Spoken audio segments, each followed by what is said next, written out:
Welcome back, everyone. Thank you for being here again this week. How are you, Deborah? I am fabulous. I am fabulous. You know why? Because Why? it's Thursday. And you know what we do on Thursday? On Thursday, we hang out with the coolest people of the week. And I'm talking about you. Oh yeah, I knew that. I knew that. So I'll say that I'm hanging out with the coolest as one, but I'm glad we also have speakers to come and join us. And I have to say when I met you, which seems like 4 decades ago, but it's not. Um, there's moments that I really thought you were weird. And you know that it's not something that I wasn't hiding it from you. I'm quite straightforward. But you are a person that is super spiritual, a bit of a psychic, and you talked often about, oh, I can channel things for you, or whenever I would call and, oh, it's not going well, I'm in Montreal, you're in Vancouver, like both end of the country, and you'd be like, oh, I'm sending you healing energy, and I was just like, sure. I said, when is it going to get here? Like, is it snail mail? Or because I am not a person who used to believe in that, and I think that the main reason is that I was not exposed to it, because I've been discovering it with you in the last years. And probably one of the big thing is that you keep introducing me to people that also do that. I don't know if it's to prove that you're not weird and you're not the exception, or if it's just because you love me and you really want me to learn. But talk to us about your weirdness a little. Oh, what an interesting, I've been interviewed before, Caroline, and I just haven't never heard it put quite that way. So thank you for your unique approach, right? Yes, so my weirdness. Well, let me tell you, when my weirdness happened, it was weird to me too. Right? It was weird to me too, because I don't come from that kind of place. Now, after I did some digging, I realized that there was some other people in my family that had this thing, and it was like so quiet. We kept it so coveted, Anyways, when it first started happening to me, it wasn't like I was reading books and studying this. I actually started to take a massage course. And that was the platform that this intuitive sense that I had started to take place. But in retrospect, I've always had, and I tell people, like, you've got a gut feeling, like you walk into a room and there's someone that you're drawn to and someone that you're not. It's because your energy field's hitting their energy field and you're like going, no, thank you very much. Or, wow, you're really cool and I want more, right? So I think at the essence of it, it really is knowing that experience. And we've all had that experience. You get on a bus, you're like, I don't want to sit by that person, or wow, that feels like a safe place to sit. So we all have these senses. I know that Pamela's going to talk about senses in relationship to publishing, but just general.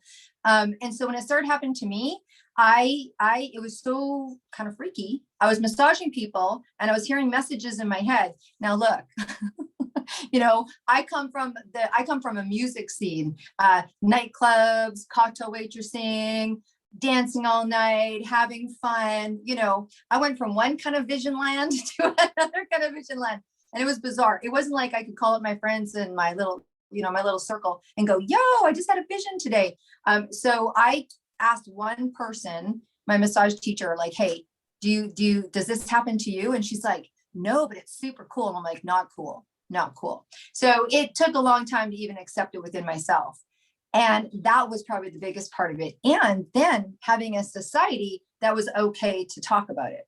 Because if you do lineage on what happens to people, call people like us witches and whatever, not so good, not a good time. You know what I mean? If you ever do some history on that stuff, it wasn't pretty. So I think it's been interesting to experience, but also you've got thought leaders that are using words like consciousness, and thought leaders that are using things like positive energy. And you've got, like people that are introducing it in a way that's easy to digest, right? And so it makes people like me not as weird. But there's a full spectrum out here. And I had vision too, because I was working in nightclubs too before. And I had vision too, but anyway, it was not for the same reasons. But what I do love is that, yes, you're right on one thing, is that there's more and more thought leaders, and also, people that we look up to that are starting. And I'm saying starting, it's been there for years. I've started hearing it not too long ago, but the law of attraction, your consciousness, being mindful, all of these things. It's words that we hear a lot, and a lot of us don't even really know the meaning of it. And what I love today about our speaker is that she's going to actually explain, what all of this mean, because she is a coach of the law of attraction, and she does a lot of, I'm not going to tell her story, I'm going to let her tell her story, but she also applied it in a very, very unique way. And just like you said, Deb, I think you don't get up one morning and decide like, oh, that's what I'm doing. It's something that comes to you. So I'll let you introduce her properly.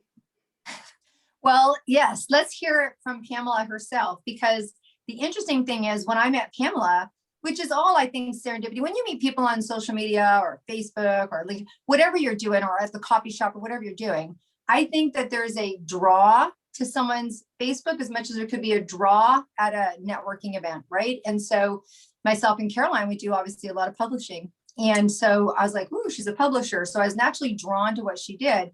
And then we just got into conversation. And she took me in a whole different conversation that I was even prepared for. I'm like, well, look at this. So again, I'm not going to tell her story, but how she channels and how it happens for her in this powerful sector is very interesting, right? How she's defined it and how her gift is so powerful. And it's this one powerful channel. So anyways, I will introduce Pamela. And so Pamela, welcome to the show. Thank you. It's lovely being here. So much fun already. So much fun, me and Caroline making fun of each other. So we're live entertainment. But anyways, so we met very serendipitously. And then as you started to talk and tell me what it is that you do, because I'm like, okay, I'm going to talk to a publisher today. That's super cool. So what are your costs? How do you work? And then you just took me down this little road. So why don't you share with people, first of all, the word whisperer. I was like, why don't you share with us a little bit about your story, how it came to be, and what is it that I'm talking about here? All right. Okay. It's, as you say, we go on journeys, right? So we can pick up our story anytime, right? And if we don't grasp it, it keeps coming around in different ways, right? And so the word whisperer came through when I was first talking about starting my publishing company, right? So I had 31 years in book publishing from 22 to 53. And it was a really long career. And I basically grew up in the book world. And I also realized at that time that I didn't know what I wanted to do. I didn't know who I was, why I was here, what I was meant to do. And I was 53. I'm like, what the heck, right? And so then I started on another journey.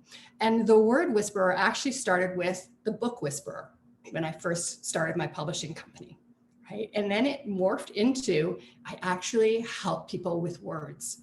I inspire people to write. I'm not a book coach. I'm not a writing coach. I inspire people.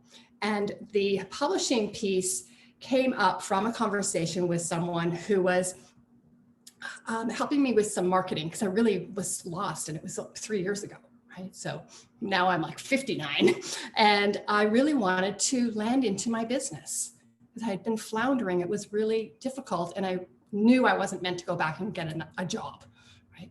And so we sat down, and she goes, "Okay, tell me about your life," right? I went, "Oh, I grew up in book publishing." And I was in book publishing for 31 years, and she goes, "What?" And nobody knows, because she knows my larger circle of female entrepreneurs. And I said, "No, it's not what I do." She goes, "You cannot be in something for 31 years and it not somehow be part of your business." So I actually went down to Arizona for 3 weeks to dog sit, which was so phenomenal. I was decided then that I was going to start my company. So I took those 3 weeks all by myself, and I crafted my business. And in that, I came back, and I was in another group, and I announced that I was starting my publishing company. So on that phone call were people who actually had been waiting to hear my message. They'd been sitting on their book for 6 years, and sources going, "No, not yet, not yet, not yet, now." And so that year I published 4 books, and I did it all. right? And it's a big process. You've published books, you know the work that goes into crafting, taking it from concept to celebration, right? Which is what I help people do in the publishing world. Take that, and really it's an idea to, oh my goodness, here's a book and let's market it, right? And so I was doing it all, and it was hard. And then in the end of that year, did a heart-centered retreat in Bali, and I was teaching people to do what they love. And I got back and it was like up the side of my head, right? And I did not do what I loved. And so I just went, okay, I'm just gonna focus on writing. I'm gonna focus on the word whisperer part. And I did. And I started these sacred writing sessions where sometimes it's really hard to find the words to describe the things that we do energetically. But very simply, I hold the code to the portal of language. That came to me, that was channeled to me through someone else. And as soon as we hear some of the words, we know it to be true. It's a knowing that we have, right? So when we're channeling, we are receiving information that is our own stream of consciousness. So you're accessing, Deborah, you're accessing information that is for you. It's intended for you. You have this stream that comes through you. And so does Caroline. We just don't recognize it as channeling because they are thoughts, they're ideas, they're music that flows through us. It's like, how did you write the words to the song? I don't know. It just came through. It's actually coming from the quantum field. And we get to access it. So when you say that, I'm jumping, I want to jump in because here is for that person that's listening to this going, what is she talking about? The words, it came through. So if you just take that and go, it came to me. How many people do we know? They're like, man, you're like, oh, where'd you get that idea? I don't know, it just came to me. All day, every day, right? Well, it just came to me. I don't know. Like I was literally getting ready for today's show and I'm like, I got a call and I wrote it down. I'm like, I got to make sure that I talk to Kathleen today. I don't know. It just came to me while I was having a shower that I need to do this, or it finally came to me. I'm going to paint that wall purple. I didn't know what wall color. No, I'm not. Caroline's like, well, you got purple chairs. That's enough for you. But when people say it came to me, I think that's a piece that we can take to people that this is a very interesting, maybe a little bit out there conversation and go, when things come to you, it's that for someone like yourself, when they use the word channeler, and unfortunately media has not been our favor a lot of times when it comes to intuitive or favor. It's like, oh, it's witch or this. But so sometimes things come to you for the delivery to other people, right? I mean, I think that's just kind of the flow process. So if I had this book inside me, which, okay, how many of you listeners and viewers out there have a book inside you? You're like, I don't know, I started a little bit, or I've always wanted to. Those are the words of an author, right? So why would someone come to you? What is it? Where do you take people from concept to celebration? People like, what is it to even put a book together? Because they're like, I got this, and there's the marketing. Like, how do I market it? I don't know. And I got to do a cover. Like, share with us a little bit, maybe in practical terms, how your gift makes their gift powerful and something to celebrate. We know when it's time, right? So we have divine timing, right? So we can put off writing a book for 10 years, and then all of a sudden it won't leave you alone. So people will reach out to me and say, and I get this quite a bit. It's like, I don't even know what I'm meant to write about because I have so many ideas. So I help them to land into the one concept that is going to help shift this consciousness, because that's my business is that's the slice that I play in. If somebody wants to write a golf book, I have friends, but it's like, what's that one thing that is going to help us to help others find their way to healing? Because that's what we're doing right now. We're healing our stories, right? So I meet people where they're at. So some people will come to me with a whole book, like that author that I just spoke about. She'd been receiving this information for 6 years, and then she sat down and she channeled her book in 4 days. And from there, it took us 4 months to edit it, to produce it, to go through all of the logical steps that we need to go through. And there's a ton of steps. So I help people understand that it's not just about, here's my manuscript, can you publish it? We need to have a lot of conversations. We need to bring in other people to collaborate with. And so I work with spiritual editors, so people who are highly conscious, who are able to intuitively go through the book and know what pieces need to be edited and changed and massaged and all of that. Because the more people you have in your book, the more energy goes in your book. So you want the people who are really conscious about their energy going into your book. And one big thing that I assume you do help people with as well is to believe in their book. You know, I was listening to you saying there's a divine time, and sometimes you kind of have the idea, and you know, eventually it's just after you. I remember when my son was born. He's born at 25 weeks, 900 grams. So it was quite a journey, and I wrote notes every single day, because for me that was my way of getting through it. His dad wasn't there. So anyway, I kind of like left it there. And then the next year, when he was about 2, I had this urge of typing it on the computer for no reason. And then when he was about 5, I still remember like running to the store to get it printed and bind it and everything. And I had no deadlines. It was just, I had no deadlines. No one even knew I was writing this book. But I think I feel what you just said. Something was pushing me, like, you know, and it's still sitting there. I thought I would give it to him when he was 18, and he's 22, and he could care less about the book right now. He's like, yeah, whatever. When he has his kids, he's going to understand. But, you know, some people told me, hey, you should publish it. And I'm like, why would I publish that? You know, because it was my story, my son's story, and blah, blah. And some people will say, well, it's going to help other, whatever. But you must be going through a lot of that as well. People saying like, I have this amazing story, whether it be fictional or true, but being like, why would someone read that? Why would someone want to read me? Yeah, and because that's the doubter in us, right? So there's all these different players, and I just had something pop up on my screen that says low battery. So I am going to keep talking because it's right there. Sorry.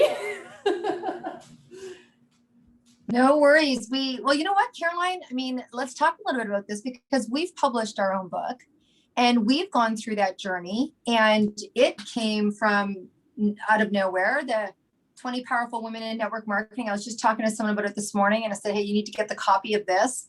And it was an interesting journey, what we went through as a process, right? Like, even though we're really versed in network marketing, that's our, you know, we've had success in it. We know it. We could talk to it. When it came time to take ownership of it and put those words on paper, I don't know. How did you feel? Doubting, like, you know, I was writing my story and I had the impression I was writing the story of someone else. You question yourself, like, is it really true? But you're like, of course it's true, you lived it. But to put it on paper, and it's not just to put it on paper, it's to put it on paper knowing that pure strangers will read it. And I was quite vulnerable in my chapter. And I remember when I pushed send to the publisher to send my chapter, I had this sinking feeling of like, I don't know if it would have been better to go out naked, walk in the street in my neighborhood, because I felt like that. I felt like, oh my gosh, everyone will see me now. That's it. You know, have you ever had the nightmare that you're at school or at work and you're bottomless or topless? Like, any of you ever had that nightmare? Well, I felt like this when I sent my book, you know, like, oh my gosh, everyone is seeing me. So, because you're exposing a big part of yourself. I just have one thing to say here before we pass it back to Pamela. So you no longer get to call me weird ever. You have to have dreamt that once at least. Well, No. see, that's because you're weird, because normal people have that dream at least once. It's when you feel vulnerable and when you feel like you're missing a piece or something, you end up being in public and, not having what protects us, our clothes. I'm not crazy, right, Pamela? No. And it shows up in a lot of different ways. So yours shows up in a dream, right, of being unclothed and you feel vulnerable. But what I really think the bottom line is here is about safety, us not feeling safe in our body. That's the message that comes through. And I will share that it was in a meditative, I've been meditating for a really long time. And I've had spiritual teachers who have said, oh, really? How are you able to get through that armor that you wear? Right? All these layers of protection. And it was only last year that I realized I was in a meditation class and she said something about not feeling safe in your body. And I realized it was like this big thud. It's like, I've never felt safe in my body. Right? And it goes back to my story as a little girl where my parents were in the Air Force in France and my mother had an affair with someone when I was 1. And my biological father basically went on a mission into Belgium, came back after 4 days, and his family was moved in with someone else, with the man who became my stepfather and was my father my entire life. But I witnessed the trauma. I witnessed the arguments, the fighting, all the things. The Air Force wanted to just send everybody home and say, we're done with this. But they were allowed to stay in the Air Force. And I used to leave my body because for me, that's how I felt safe. I felt safe not being in my body because we are so miraculous. We're extraordinary beings. We know what we need to keep us safe, but then we forget. And so then I wasn't able to leave my body and I wasn't able to feel safe in my body. That's so interesting. And thank you for sharing that because it's pretty personal. And I imagine that, 50 something year ago, you were probably the only one going through that because, now everyone's having an affair. But back then it was not talked about and it was, you were ostracized. My really mother had a ton of shame around all of it, right? Yeah. And, parents, we pass that on to our kids, whether we want it or not. But, I want to come back to one thing because I'm not an expert in channeling or tapping in or whatever. I'm starting to read and to follow, but it's not something that comes naturally for me. Like for me, I call it intuitions. When I feel something, I'm like, oh, I need to listen to my gut more because I should have and I didn't. But how can someone, that is not used to that start really channeling into themselves and tapping in and, give us a kind of a start base? I invite people to close their eyes and feel into their heart. So becoming aware of you within your body, right? Because we're not our bodies. We're so much more than these bodies that we've chosen to come into. And to feel the emotion of love, because we are love, right? And it is the one thing that we can tap into the easiest. Because we are it, we can close our eyes and just feel into our heart, become aware of our heart and say, I feel love. I am love. And then you feel that in your body. And then when you can feel one thing consciously, you can feel the other things consciously. You can feel everything from the discomfort right down to the shame, right? It takes working with people, but it's like just that one thing, right? Start there. And if you can't start there, then you start with contentment, because most people know how to feel content. And it's on this, we have the fight, flight, and we have the rest, repose emotions. Contentment is at the very bottom. Boredom is at the top, right? So when we feel bored, we can say, oh, I want to move to contentment, or unaware, I'm on a slippery slope down to, oh, then I might be angry about something, right? So just becoming aware of what we're feeling inside of our body, right? And if we can reach for love, it's the easiest and it's one of the most pleasing. So when someone's coming to you, Pamela, so so just walk people through this a little bit. So, because I know we're probably coming to close to the end of the interview. And so people are listening, people have a book inside, they're feeling like it's the time. And they're like, I want to reach out to Pamela because I'm drawn. There's something that she said. And in practical terms, what does it look like for someone? So someone's coming to you, they've got this concept, they've got this idea. You guys decide to work together because they believe that you're going to help with your ability. I mean, that's an extra publishing ability. That's not something that every publisher brings to the table, right? Being able to help channel and add and move. And how does that work for people? They come, you're having this session, and so they know what they want to write. You advise them, like, give us a little bit of the practicality. We have conversations, right, where we're talking about why they want to write the book, right? That's probably the most important thing, is why do you actually want to write the book, and why now, and why not now, and then knowing who they're writing the book for, right? Those are the three top things, right? So they all come down into intention for you and intention for the reader. So we don't need to have 10,000 people that we're thinking about. We only need to think about the one person. Who's that one person who absolutely needs to hear this is going to change their life, right? So we have those kind of conversations first. And if they have lots of ideas, I invite them into the sacred writing sessions, because they will get clarity on their message, on the one stream of consciousness that is for them, because there are a bajillion ideas out there.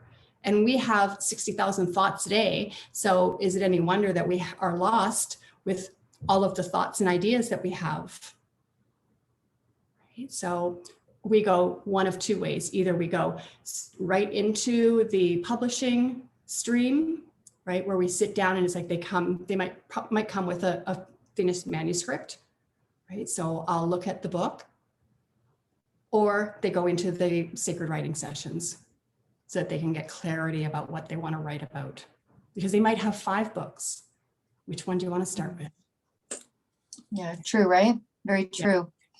Yeah. So I know that we're kind of coming to a little bit of wrapping up the book and taking it and delivering it. So Caroline, before we maybe ask Pamela to share a few of her little tips, because I know she has many and she's got an offer for our listeners and viewers.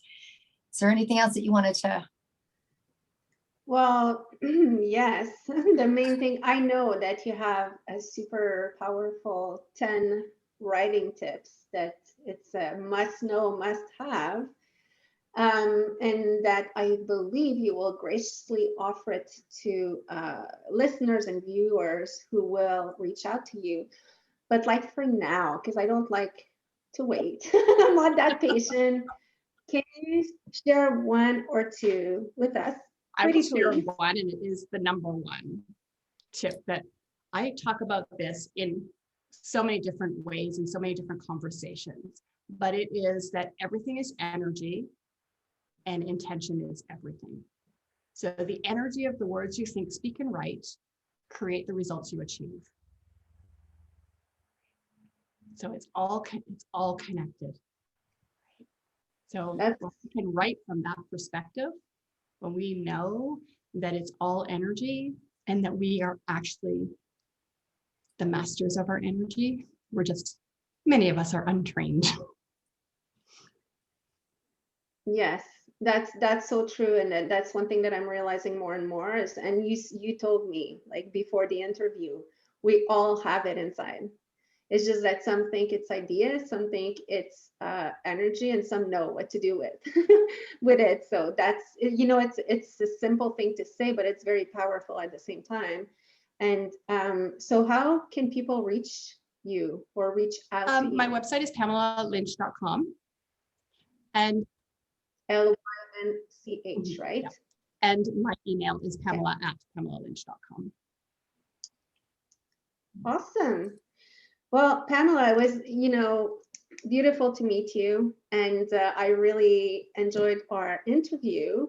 Thank you for being here. And thank you everyone for being here. But I will let Deb close because she loves to have the last word, as you may know by now. So Deb, and there it is, right? So from someone who's in the spiritual community or the holistic community, or people used to call it the new age or alternative community, I just wanted to say, I love when you said that when you're collaborating a book, and I think this is going to appeal to a lot of people, right? When you're collaborating a book, you're not just collaborating from yourself, but you have this consciousness, right? And that the editors that come in are conscious, and the marketing part is conscious. And I just love what you just said about getting people to get in at attention. And I know me and Caroline have wrote a book, and we're in the middle to produce something else. And thinking about the intention of the user, the intention of the reader, or what it is that we want to do this for and why, has been so defining, right? And it's helpful. And then you bring in all these levels of consciousness. I mean, how can it not be a success? And and there are people out there that are already conscious. And I've noticed about, the people in my field is that they're incredibly creative. And it's not about, sometimes it's not about what's the idea. It's like, can we get those 10 out of the way and have something really solid that you can take? So I really, really appreciate your take on this part in the industry. It's quite unique. And I think that if people are looking to make a powerful impact with their words, having you coach that process, it's like a personal trainer to get to the top. It's like, I really see you kind of as that person who's assisting in a pretty powerful way to get people to have something that's produced that's going to make impact, right? So I so thank you for being here today. And I know that you also have a Facebook page where you are gifting information all of the time when people reach out to you. I mean, I really, really, I think the power of being able to have access to you like that is incredible. So thank you again for being with us. And for any of you out there that are looking to make your way onto the page, I think Pamela is a great person to talk to and to help you with that. So thanks. And as always, it's a pleasure. And Miss Caroline out in the East Coast, we get to see each other next week as well. So thanks to everybody. Thank you. Awesome. Thank you, Pamela.